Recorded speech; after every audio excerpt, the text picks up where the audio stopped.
What's up, everyone on YouTube? It's Driver KG, and you can see I'm in the car and it's chopping. That means we got it together. So let me show you what I had to do. All right, y'all. So got subframe out again. Got all the stuff. You guys seen the subframe. It's pretty self-explanatory. You gotta get the axles out of the trans. Gotta get the ELSD out and a bunch of the stuff up on top of the trans, but you don't have to move all the coolant lines and all that stuff to get it out. So I know this looks like it would be in front of some of them, but you could get the 14 down in there. It's 14s all the way across, a few of them. So we got the trans here. This looks to be the problem. Right in here, it's this. It's the slave cylinder. It goes inside. So when you bleed it,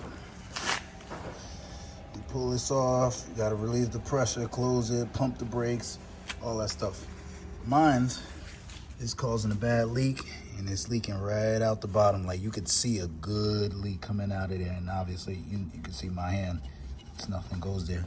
So you gotta switch this thing. So if you guys are using any of the RTS clutches, like I was saying, you gotta get all the leaking. You gotta get this thing out. If you have RTS clutch, if you have Seco, sometimes the X-Force, the only ones that's not gonna give you too much problem is the Uniclutch one. So this is the one that came with the RTS, and this is the twin. No matter what RTS you get, or Seco, whatever, it doesn't matter. If your stock one is fine, use your stock one, because 9 times out of 10, this is just a remanufactured one. And if it doesn't hold pressure here, it is gonna leak and you're gonna lose pressure of your clutch. It's just gonna go to the floor. Sometimes it may come up, sometimes it won't. And when you try and put it in gear, you're gonna get stuck in gear and you can't put the clutch down because it's already to the floor. You gotta pick it up with your foot, bring it up, and then pump it before taking it out of gear, pumping it again, then put it back in gear. So to cause yourself no headaches, keep your stock one in, unless you got the Uniclutch. I'll check to see if the Uniclutch is fine, but change this out. As you can see, 310s, pop that bitch out. Here's the issue. Right away, you can tell something's up. This is the one that was on the car giving it a problem. This is the stock one. And right away, you can look here and see Hyundai Kia. That's a stock one. If you look at this one, it just has the top. No Hyundai Kia. For this being newer, this was only on for 2,000 miles. This was on for 12. So you gotta think of the difference. So I don't know what went wrong with this, but it goes wrong on a lot of people. So thing of the day, use your stock one. Now we gotta clean it. Gotta clean everything out of here. Cause it's leaking bad. See how bad it's leaking? It wasn't here. It's coming from there, from the shaft. That's crazy. The damage.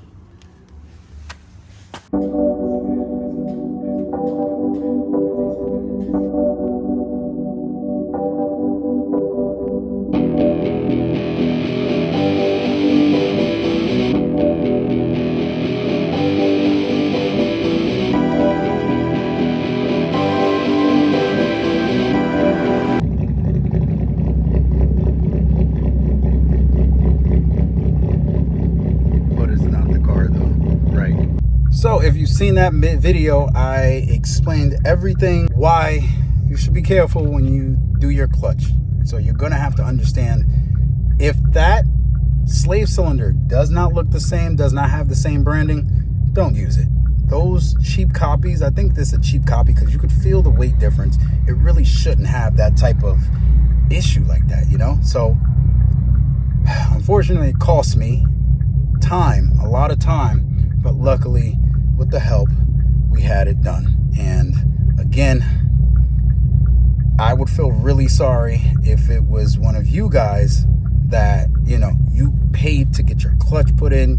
Now, all of a sudden, your clutch is going to the floor, and now you got to pay somebody all over again to do all that. It's going to be a lot. So just please look out with any of those clutches that come with that slave cylinder. Just look out. Like I said, again, so you know, the symptoms are random loss of clutch fill, a loss of fluid. You're going to leak fluid out the bell housing down the bottom. You're going to see that brake fluid. And brake fluid is not a fluid that you want to keep leaking. It's very, very flammable. It's not, if not one of the most flammable fluids. So, I can't talk today. But also, we got a new tune from Cherry Tuning. I got the branding on the back. I got to show you guys that. But right now, this tune that he sent me, a lot of power. A lot of power. I'm not going to lie. I felt it already. I felt it. I'm excited to show you guys. You guys are going to wow the fuck out. I'm telling you. All right, guys. So I am back and I'm in the house now. So at this point, I am happy. The car was only down for a few days. So the whole slave cylinder thing began happening on a Monday, and it fully just kind of like was at its end by that Thursday, and got it fixed, done, started working on it on Sunday and got it done Monday. So we're good. She's back. And right at this time, I just got that new tune from, oh man, I was about to say something. We got that new tune from Cherry Tuning. So what I'm going to do, I'm going to have Tristan Cherry himself come on here. And maybe we'll do a live. I'll see maybe my first live, and you guys can ask him questions that you have. Or we're just going to talk about some of the things that you would want to know, and I'm going to ask him those questions. So if you got any questions that you would ask him if we do not do the live, put the question down in the comment section in this video, and we'll talk about it, and I'll mention you, whoever this is, or I'll just say the question, but you'll have your questions answered on the tune. So with him, as of right now, he is working on OTS tunes that you could buy that's already going to be ready, and he could just send to you once you buy. Or right now, the whole thing is basically everybody gets a custom tune. So you're going to have a tune that you're happy with. There is no like, whatever tune you got, that's what you got. He's going to keep tuning you till you're happy with the car. No, I do not have any cuts. I haven't had any cuts for a long time. It feels really good. 2, this is all custom. The tune I got is 100% custom. And right now, we were just trying to figure out a wastegate thing. The wastegate was trying to fight the ECU or something like that. It was trying to fight it, but he already knew what it was. It's fixed. So next level is finding out what we can get 60 to 130. So let's see what we can get. Man, I'm going to be excited.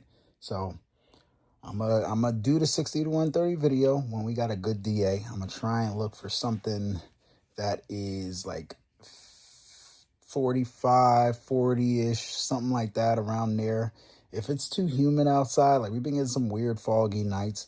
If it's too like foggy out, I'm not going out. I don't like going out when it's wet or damp, any of that stuff. I don't take chances like that. So as of right now, I'm going to go out when it's nice, and we're going to see what we get. I'm going to record every single one unedited, except I'm just going to jump to the parts that I actually go, because sometimes I'm just trying to drive to Mexico to find a good road that doesn't have any cars that much in front of me. I like doing it when there's no cars to the left or the right of me, no cars in front, not many cars behind. I like just being kind of out of sight, out of mind. You never know with Mexican traffic.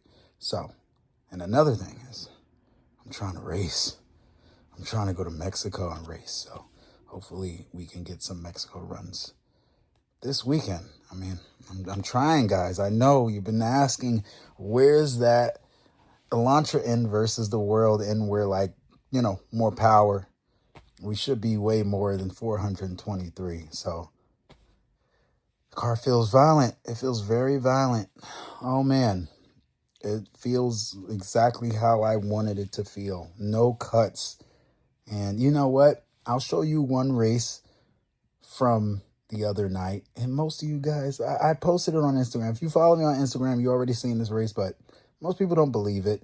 If you don't believe it, I don't know what to tell you. Catch the next lane with me and you'll figure out real quick. But it's a stock G80. It's an or G82. I don't know which one it is. It's an M3 comp. It was an M3 comp. 4 doors, M3, had the comp under it, competition, you can see it. It's stock. Like, if you know cars, you would understand that that car does a 60 to 130 and anywhere between high 9s and low 10s. It depends on the DA. I haven't been high 9s or low 10s since stock turbo. This is an upgraded turbo, people. Come on. And if some of you guys remember, I raced a orange M3 comp, rear wheel drive. I raced that when I was stock turbo. And guess what? We were pretty close. We were neck and neck until about 125, 130. 130 came around. He started pulling away. I'm like, oh, okay, I see what I need. 370 ain't enough. Mind you, that was 370 at the time.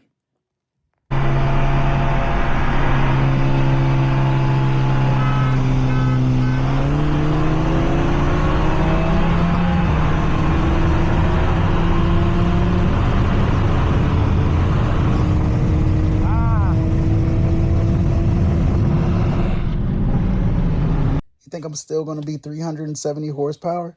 No, I'm probably making 100 more than that. Maybe even 110 more than that. Who knows? We're going to figure that out. We're going to the dyno too. But people, stop it. It's a modded car versus a stock car at some point, you know? Like, it don't take much to make these cars fast. Like, if you don't believe it, you don't believe it. Get a reality check. I don't know what to tell you. I'm not going to sugarcoat nothing. So let me show you guys this clip, and then I'm going to leave you with that. So thanks for watching, and I'll catch you on the next one. We got a lot to talk about in the future days.